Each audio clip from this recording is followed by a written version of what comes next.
बृहन्मुंबई महानगरपालिकेमधील कनिष्ठ अभियंता तसेच दुय्यम अभियंता पदाच्या 690 जागांसाठी 9 फेब्रुवारी रोजी IBPS मार्फत परीक्षा घेतली जाणार आहे।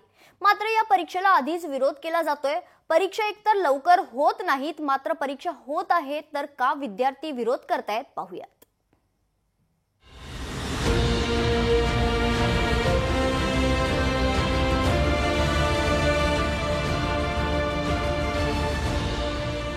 BMC मधील कनिष्ठ अभियंता तसंच दुय्यम अभियंता पदाच्या जागांसाठी राज्यभरातील विद्यार्थ्यांनी अर्ज दाखल केले।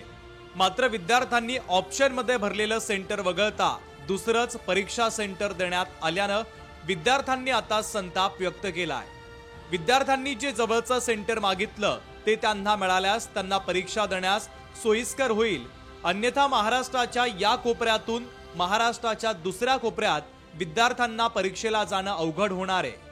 त्यामुळे विरोधी पक्षनेते अंबादास दानवे यांनी देखील बृहन्मुंबई आयुक्तांना या संदर्भात तक्रार केली आहे। सिव्हिलचा जे एक्झाम झाल्या त्या ठिकाणी हे घोटाळे झालेले आहेत, हे सेंटर जे दिले त्यांनी आणि त्याचे PDF पण मुख्यमंत्र्यांना त्यावेळेस उपमुख्यमंत्री फडणवीस साहेबांना सेंड केले आणि पुन्हा हे सेंटर आले। आमचं एवढंच म्हणणं आहे का जे TCS सायन्स जे सेंटर आहे ते सेंटर भेटायला पाहिजे एक्झामसाठी।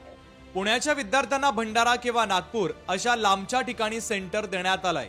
इथे पोहोचण्यासाठी मोठा विलंब आणि गैरसोयीच्या तसंच अडचणीच्या ठिकाणी परीक्षा केंद्र देण्यात आल्यानं गैरप्रकार होण्याची भीती देखील विद्यार्थ्यांना आहे। राज्य सरकारनं तत्काळ याची गंभीर दखल घ्यावी आणि संभाव्य प्रकाराला आळा घालावा अशी मागणी राष्ट्रवादीचे नेते जितेंद्र आव्हाड आणि आमदार रोहित पवारांनी देखील केली आहे।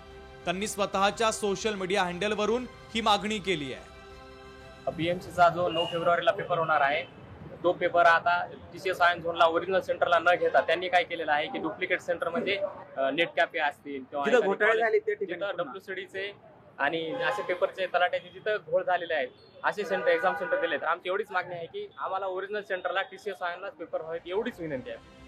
ज्या ठिकाणी हे परीक्षा केंद्र देण्यात आलंय ते पत्र्याच्या शेडमध्ये असून कोणत्याही सुविधा उपलब्ध नसल्यानं परीक्षा केंद्र कोणत्या दृष्टीनं परीक्षा केंद्र असल्याचं वाटतं असा प्रश्न आता विद्यार्थ्यांनी उपस्थित केलाय।